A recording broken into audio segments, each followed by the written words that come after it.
Hello दोस्तों। हम discuss कर रहे थे डीसी जनरेटर के मोस्ट इम्पोर्टेंट क्वेश्चंस। उसी सीरीज में डीसी जनरेटर का ये हमारा पार्ट 2 वीडियो है। तो आज का पहला क्वेश्चन देखते हैं। A DC welding generator has options हैं lap winding, wave winding, duplex winding, any of the above. देखिए, जो वेल्डिंग जनरेटर होता है उसके लिए हमको करंट की रिक्वायरमेंट हाई होती है। अब हाई करंट हमको इनमें से तीन वाइंडिंग में से कौन सी वाइंडिंग प्रोवाइड करवा सकती है? तो देखिए, करंट अगर पैरेलल पाथ हमारे ज़्यादा हो जाए तो करंट भी हमारा ज़्यादा हो जाएगा। देखिए, अगर मैंने यहाँ पे चार पैरेलल पाथ माने, इसमें से करंट I1 मान लिया, इसमें से I2 माना है, इसमें से I3, इसमें से I4। तो अगर टोटल करंट I मानता हूँ मैं तो चारों का सम होगा। लेकिन ऐसे ही अगर पैरेलल पाथ 2 मान लेता हूँ मैं तो करंट क्या होगा? ओनली 2 का सम होगा। तो इसमें क्या होगा? हमारे करंट ज़्यादा होएगा। तो देखिए, जो पैरेलल पाथ्स होते हैं लैप वाइंडिंग के केस में पोल्स के इक्वल होते हैं और वेव वाइंडिंग में ये फिक्स होते हैं 2। तो यहाँ पे हमारा answer, correct answer lap winding होगा, क्योंकि जितने ज़्यादा पैरेलल पाथ होंगे उतना ज़्यादा हमको करंट मिल जाएगा। और डीसी जनरेटर के लिए भी हमको, वेल्डिंग जनरेटर के लिए यही चाहिए कि करंट ज़्यादा से ज़्यादा चाहिए। तो हम लैप वाइंडिंग का यूज करेंगे डीसी वेल्डिंग जनरेटर के लिए। नेक्स्ट क्वेश्चन देखते हैं। Interpole flux should be sufficient to, options हैं neutralize the commutating self induced EMF, neutralize the armature reaction flux, neutralize both the armature reaction flux as well as commutating EMF induced in the coil, and none. अब देखिए, इसमें हमसे interpole flux से related कुछ points दिए हुए हैं। तो इंटरपोल फ्लक्स किस लिए यूज में लेते हैं? देखिए, इसका प्रोडक्शन हम इसलिए करते हैं ताकि ये आर्मेचर रिएक्शन को भी न्यूट्रलाइज कर सके और साथ ही साथ में जो कम्यूटेटिंग ईएमएफ हो सकता है, इंड्यूस्ड होता है, उसको भी ये कैंसिल आउट कर सके। देखिए, जो कम्यूटेटिंग ईएमएफ इंड्यूस्ड होता है, इसका दूसरा नाम भी है एक रिएक्शन वोल्टेज या रिएक्टेंस वोल्टेज भी कहते हैं इसको। जो हमारी इंटरपोल वाइंडिंग होती है, इस फिगर इमेज में देखिए आप, जो इंटरपोल वाइंडिंग होती है जो इंटरपोल्स पे लोकेटेड होती है, और इंटरपोल्स हम लगाते हैं क्यू एक्सिस के अक्रॉस। ये जो वर्टिकल लाइन ड्रॉ करिए, ये क्यू एक्सिस है और इसी पे हमारी इंटरपोल वाइंडिंग होती है। क्यू एक्सिस यानी क्वाड्रेचर एक्सिस, और इसको हम इंटरपोलर एक्सिस भी कहते हैं। तो इसी पे ये पोल आपको जो दिख रहा है, इस पे हमने इंटरपोल वाइंडिंग करी हुई है। और जो इंटरपोल वाइंडिंग होती है, इस सीरीज में कनेक्टेड होती है इस आर्मेचर के। तो जो आर्मेचर में जो करंट फ्लो होता है, वही हमारे इंटरपोल वाइंडिंग से फ्लो होता है। अब देखिए, जिसमें जो आप देखोगे अगर, तो आर्मेचर का एमएमएफ इसमें आपको अपवर्ड में शो कर रहा, ऐसे शो कर रखा है, और इंटरपोल वाइंडिंग का एमएमएफ हमको नीचे की डाउनवर्ड डायरेक्शन में शो कर रखा है। यानी कि ये क्या करेगा? एक दूसरे को कैंसिल आउट करेगा। यानी कि जो आर्मेचर रिएक्शन का जो इफेक्ट हो रहा था वो इससे न्यूट्रलाइज हो जाएगा, और जो रिएक्टेंस वोल्टेज इंड्यूस हो रहा था वो भी क्या हो जाएगा? कैंसिल आउट हो जाएगा। ये हमेशा आपका इंटरपोल फ्लक्स और आर्मेचर फ्लक्स अपोजिट में होगा, इसलिए कैंसिल आउट हो जाएगा। तो ऑप्शन सी इसमें करेक्ट हो जाएगा। नेक्स्ट क्वेश्चन देखिए। DC series generator is used, options हैं to supply traction load, to supply industrial load at constant voltage, to boost voltage at the load end of the feeder, and for none of the above purpose. देखिए, DC series generator के बारे में हमसे पूछा है। तो DC series generator को हम वोल्टेज को बूस्ट करने के लिए यूज में लेते हैं। ऑप्शन सी इसमें आपका करेक्ट हो जाएगा।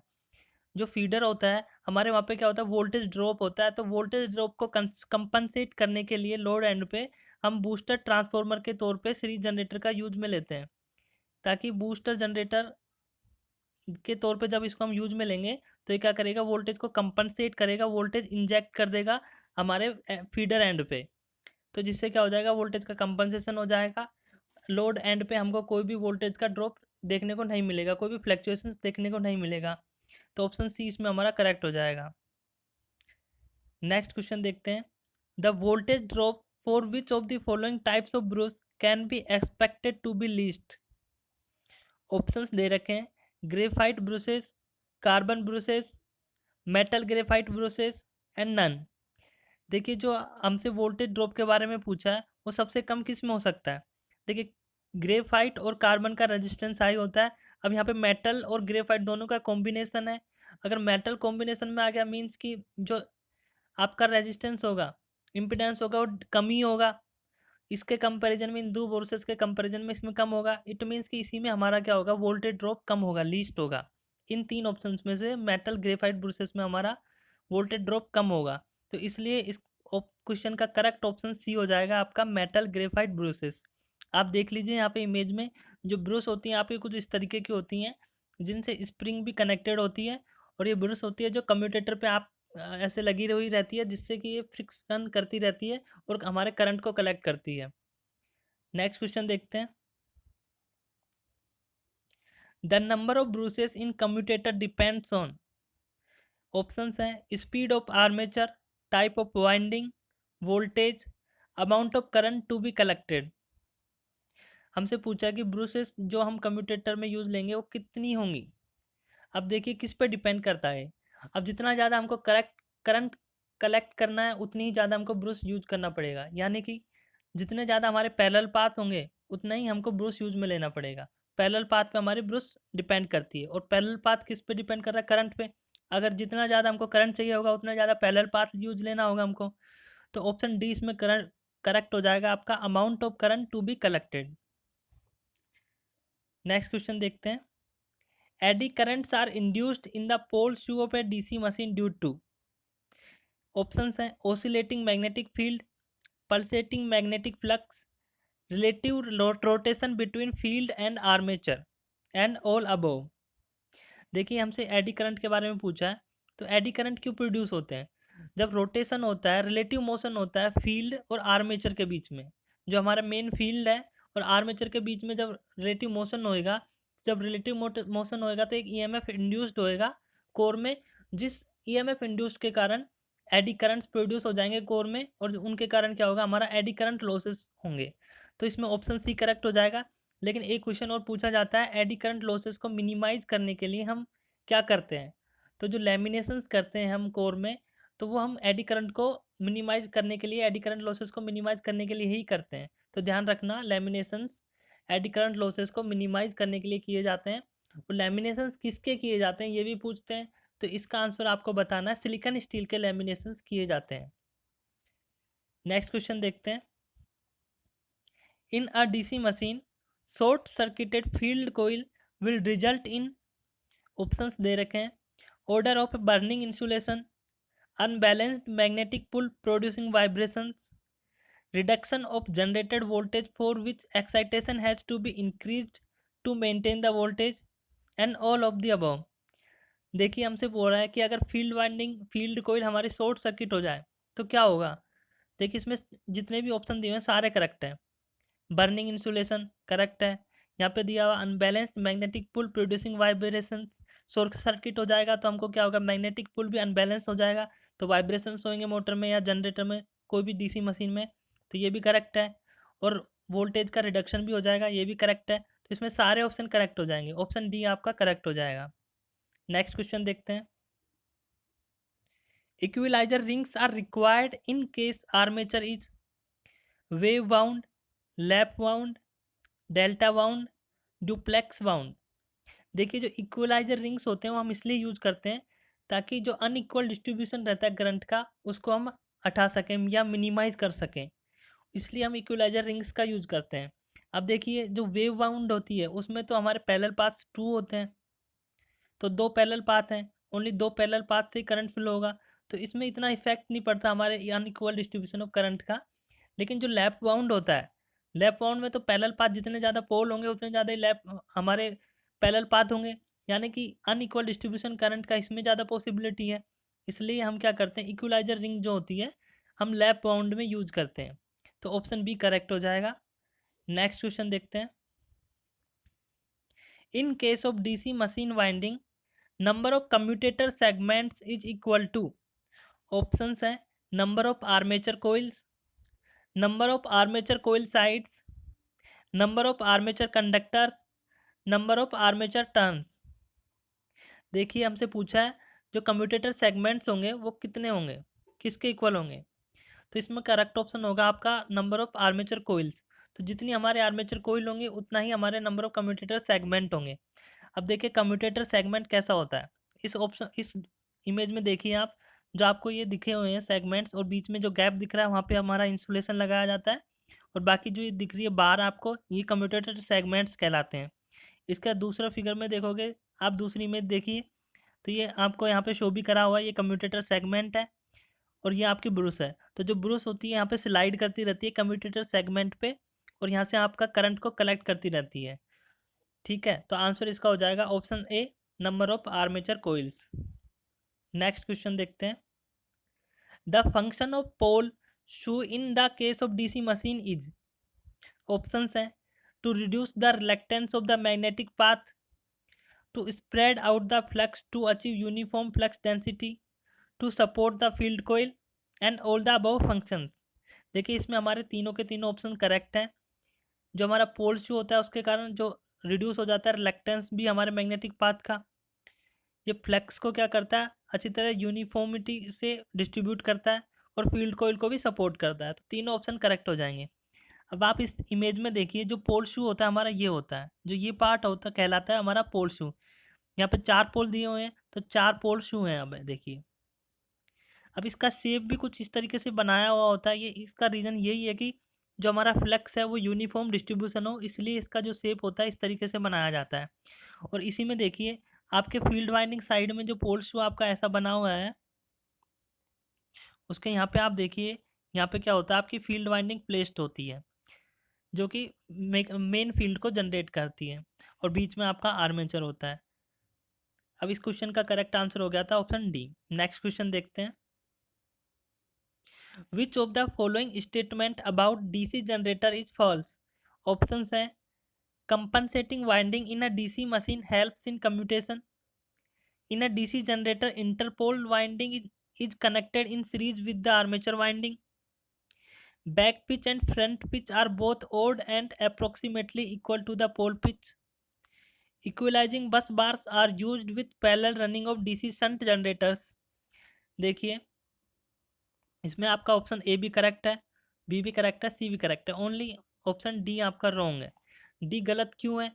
देखिए जो इक्वलाइजर रिंग होती है वो अनइक्वल डिस्ट्रीब्यूशन ऑफ जो करंट रहता है उसको नलीफाई करने के लिए हम यूज में लेते हैं, या फिर इक्वल डिस्ट्रीब्यूट करना होता है हमको करंट को, तो ही हम इक्वलाइजर रिंग्स को कनेक्ट करते हैं। और इक्वलाइजर रिंग्स हम शंट जनरेटर में यूज में नहीं लेते हैं। इक्वलाइजर रिंग्स हम सीरीज जनरेटर जो रहता है हमारा उनमें यूज में लेते हैं। देखिए जो सीरीज जनरेटर होता है उसमें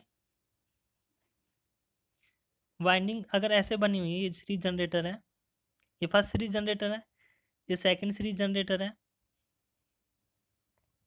दोनों अगर पैरेलल में कनेक्टेड है, इधर से करंट I1 फ्लो हो रहा है, इधर से करंट I2 फ्लो हो रहा है। अब देखिए दोनों सीरीज जनरेटर की अगर रेटिंग अलग अलग है और पैरेलल में कनेक्टेड है तो जो डिस्ट्रीब्यूशन है करंट का I1 और I2 का वो अलग अलग होगा लोड पे बेस्ड। लोड के अकॉर्डिंग क्या होगा, करंट I1 और I2 की वैल्यूज अलग अलग होंगी। अगर हमको इक्वल करंट चाहिए तो हमको क्या करना पड़ेगा, इनको एक इक्वलाइजर रिंग से कनेक्ट करना पड़ेगा। ये इक्वलाइजर रिंग है जिसे मैंने यहाँ पे कनेक्ट किया है। तो ये इक्वलाइजर रिंग क्या करेगी, करंट को दोनों में इक्वली डिस्ट्रीब्यूट कर देगी। अगर I1 की वैल्यू ज़्यादा है तो कुछ करंट यहाँ से इधर चला जाएगा और I2 की वैल्यू और I1 की वैल्यू इक्वल हो जाएगी। तो आंसर इसका डी हो जाएगा, option D correct. Next question देखते हैं। The demagnetizing component of armature reaction in a DC generator, option है reduces generator EMF, increases armature speed, reduces interpoles flux density, results in sparking trouble. देखिए इसमें हमसे बोला है कि अगर डीमैग्नेटाइजिंग कंपोनेंट जो होता है आर्मेचर रिएक्शन का उसके कारण क्या इफेक्ट होगा। तो ऑप्शन ए करेक्ट हो जाएगा, आपका जो जनरेटेड ईएमएफ है वो डिक्रीज हो जाएगा। देखिए जो जनरेटेड ईएमएफ होता है वो आपका K/N ये रिलेशन होता है एक। जब आपका डीमैग्नेटाइजिंग कंपोनेंट होगा तो उसके कारण क्या होगा, आपका जो मेन फ्लक्स हो रहा था φF, और डीमैग्नेटाइजिंग फ्लक्स क्या होता है इसके अपोजिट में वर्क करता है, तो इसमें कुछ कैंसिलेशन होगा, फ्लक्स रिड्यूस होएगा। अगर फ्लक्स की वैल्यू रिड्यूस होएगी तो आपका जनरेटेड ईएमएफ भी रिड्यूस होएगा। तो ऑप्शन ए करेक्ट हो जाएगा। नेक्स्ट क्वेश्चन देखते हैं। Magnetic field in a large DC machine is produced by, options हैं electromagnets, permanent magnets, both A and B and none of the above. देखिए हमसे पूछा लार्ज डीसी मशीन में जो मैग्नेटिक फील्ड प्रोड्यूस करने के लिए हम क्या यूज करते हैं। तो लार्ज डीसी मशीन का अगर पूछे तो आपको बताना है इलेक्ट्रोमैग्नेट्स हम यूज में लेते हैं। अब लार्ज डीसी मशीन के केस में हम परमानेंट मैग्नेट्स यूज नहीं ले सकते हैं, क्योंकि परमानेंट मैग्नेट की कैपेबिलिटी नहीं है कि इतनी ज़्यादा फील्ड प्रोड्यूस कर पाए, ये फिजिकली पॉसिबल नहीं है। तो देखिए जो हमारी स्मॉल स्मॉल जो मशीन्स होती हैं उनमें ज़रूर हम परमानेंट मैग्नेट्स यूज ले सकते हैं, साथ ही इलेक्ट्रोमैग्नेट्स का भी यूज ले सकते हैं। तो उनके केस में हम ऑप्शन बी और या फिर सी भी कह सकते थे कि दोनों करेक्ट हो जाएंगे, लेकिन लार्ज डीसी मशीन की बात करेंगे तो हम इलेक्ट्रोमैग्नेट्स कहेंगे। नेक्स्ट क्वेश्चन देखिए, compensating winding are used in DC generator. Options हैं mainly to reduce the eddy currents by providing local short circuits, to provide path for the circulation of cooling air, to neutralize the cross magnetizing effect of the armature reaction, and none of the above। देखिए जो compensating winding होती है उसका हम neutralise करने के लिए काम में लेते हैं क्रॉस मैग्नेटाइजिंग इफेक्ट को, आर्मेचर रिएक्शन को। देखिए जो कंपनसेटिंग वाइंडिंग होती है, इस इमेज में देखिए ये हमारे जो पोल शू होता है उसी में कट किए जाते हैं, पोल शू में ही आपके ऐसे, और वहाँ पे आप कंपनसेटिंग वाइंड को प्लेस करना होता है। ये नॉर्थ साइड में भी ऐसे ही किया जाता है, ऐसे ही साउथ साइड में भी किया जाता है। तो दोनों में, नॉर्थ और साउथ पोल दोनों में हम क्या करते हैं, कंपनसेटिंग वाइंडिंग को प्लेस करते हैं। और जो कंपनसेटिंग वाइंडिंग होती है जो क्या करेगी, क्रॉस मैग्नेटाइजिंग इफेक्ट होगा आर्मेचर रिएक्शन का, उसको क्या कर देगी, नलीफाई कर देगी। क्रॉस मैग्नेटाइजिंग इफेक्ट इसका मतलब ये है कि जब आर्मेचर रिएक्शन होता है तो हमारा मेन फील्ड फ्लक्स क्या होता है, डिस्टोर्शन हो जाता है। उसका डिस्टोर्शन किसके कारण होता है, हमारा आर्मेचर में भी जब लोड आएगा तो आर्मेचर में भी क्या होगा, हमारा एक करंट फ्लो होगा और उसके कारण फ्लक्स प्रोड्यूस होएगा। तो जो फ्लक्स प्रोड्यूस होएगा वो क्या करेगा, मेन फील्ड फ्लक्स को क्या करेगा, डिस्टोर्ट करेगा। तो जो डिस्टोर्शन होता है उसको कहते हैं क्रॉस मैग्नेटाइजिंग इफेक्ट। और ऐसे ही अगर जो मेन फील्ड फ्लक्स है उसको क्या कर रहा है, रिड्यूस करता है, तो रिड्यूस करने वाले कंपोनेंट को हम कहते हैं डीमैग्नेटाइजिंग कंपोनेंट। और आपके इसमें कंपनसेटिंग वाइंडिंग का आपको पता लग गया, यहाँ पे कनेक्टेड होती हैं। साथ में एक ही चीज़ और देख लीजिए, जो इंटरपोल वाइंडिंग जो यूज में लेते हैं हम, वो हमारे इंटरपोलर एक्सिस पे कनेक्ट होती हैं, यहाँ पे नॉर्थ और साउथ, और ये हमेशा सीरीज में कनेक्टेड होंगी आपके आर्मेचर के। नेक्स्ट क्वेश्चन देखिए, which of the following components of a DC generator plays vital role for providing direct current of a DC generator. Options हैं dummy coils, commutator, eye bolt, equalizer rings. इसमें हमको बताना है कि जो generator है उसमें आउटपुट में डायरेक्ट करंट चाहिए हमको, तो उसके लिए हम क्या यूज करते हैं। देखिए आर्मेचर में हमेशा एसी हमारा जनरेट होता है, ऑल्टरनेटिंग करंट फ्लो होता है हमेशा आर्मेचर वाइंडिंग में। लेकिन डीसी जनरेटर है तो आउटपुट में हमको डीसी चाहिए, तो डीसी के लिए हमको क्या करना पड़ेगा, रेक्टिफाई करना पड़ेगा जो आर्मेचर वाइंडिंग में एसी है उसको, और रेक्टिफिकेशन का काम हमारा करता है कम्यूटेटर। नेक्स्ट क्वेश्चन देखिए, in a DC generator the ripples in the direct EMF generated are reduced by। options हैं using conductor of annealed copper, using commutator with large number of segments, using carbon brushes of superior quality, using equalizer rings। देखिए हमको बोला है कि DC generator में ripples जो होते हैं अगर उनको हमको डिक्रीज करना है तो हमको क्या यूज करना पड़ेगा। देखिए जितने ज़्यादा हमारे कम्यूटेटर सेगमेंट्स होंगे उतना ज़्यादा हमारे करंट को हम अच्छे से कलेक्ट कर पाएंगे, और जो रिपल्स होंगे हमारे डीसी में, यानी कि जो आउटपुट में हम डीसी लेते हैं डीसी जनरेटर से, तो उसमें क्या होता है, कुछ कंपोनेंट्स एसी के होते हैं, तो प्योर डीसी ना मिलके हमको कुछ इस तरीके का मिलता है। प्योर स्टेट मिलना चाहिए लेकिन ये प्योर नहीं मिल पाता है। तो हम इस रिपल्स को रिड्यूस करने के लिए जितने ज़्यादा कम्यूटेटर सेगमेंट्स यूज में लेंगे तो हमारे लिए अच्छा होगा। उससे हमारा क्या होगा, डीसी जो होगा रिपल्स हमारा रिमूव हो जाएगा आउटपुट में से। तो ऑप्शन बी इसमें करेक्ट हो जाएगा, using commutator with large number of segments. Option next question देखते हैं, in DC generators lap winding is use for. Options हैं high voltage high current, low voltage high current, high voltage low current, low voltage low current. देखिए जो lap winding होती है, हमने अभी तक लैप वाइंडिंग के बहुत सारे क्वेश्चन देख लिए हैं, उसमें आपको पता चल गया होगा लैप वाइंडिंग में जो पैरेलल पास होते हैं वो नंबर ऑफ पोल्स के इक्वल होते हैं हमेशा। तो लैप वाइंडिंग में ज़्यादा पैरेलल पाथ होंगे वेव वाइंडिंग के कंपैरिजन में, तो जितने ज़्यादा पैरेलल पाथ होंगे करंट उतना ही हमारा ज़्यादा होगा। तो इससे हमको पता चल गया कि लैप वाइंडिंग को हम जहाँ हाई करंट की रिक्वायरमेंट होगी वहाँ यूज करेंगे, और अगर करंट की वैल्यू हाई है तो वोल्टेज क्या होगा, हमारा करंट लो होगा। तो ऑप्शन बी इसमें क्या हो जाएगा हमारा करेक्ट। लैप वाइंडिंग को हम यूज करेंगे जहाँ पे हमको लो वोल्टेज और हाई करंट की रिक्वायरमेंट होगी। नेक्स्ट क्वेश्चन देखते हैं। Two generators A and B have 6 poles each. Generator A has wave wound armature. देखिए जो जनरेटर ए है उसका वेव वाउंड आर्मेचर दिया हुआ है, यानी कि जो पैरेलल पाथ हैं आपके ए, वो कितने होंगे? 2। कैसे? वेव वाउंड में हमारे फिक्स होते हैं parallel path 2। While generator B has lap wound generator. जो जनरेटर बी है वो लैप वाउंड दिया हुआ है, और लैप वाउंड में जो पैरेलल पाथ होते हैं पोल्स के इक्वल होते हैं, और इसमें पोल्स की वैल्यू दी हुई थी हमारे 6 पोल ईच। दोनों में 6 पोल दिए हुए थे, तो यहाँ पे number of parallel path B के केस में हमारे 6 हो जाएंगे। आगे लिखा हुआ है the ratio of the induced EMF in generator A and B will be. देखिए रेशियो बताना है हमको जनरेटेड ईएमएफ का, E A by E B, इसका रेशियो हमको बताना है। आप देखिए जो जनरेटेड ईएमएफ होता है आपका वो होता है N P five Z upon 60 A, यानी कि जो पैरेलल पाथ होता है उसका इन्वर्सली प्रोपोर्शनल होता है। तो इसको मैं ऐसे लिख सकता हूँ, ई ए इन्वर्सली प्रोपोर्शनल होगा पैरेलल पाथ ए के जनरेटर के, ऐसे ही ई बी भी इन्वर्सली प्रोपोर्शनल होगा पैरेलल पाथ बी जनरेटर के।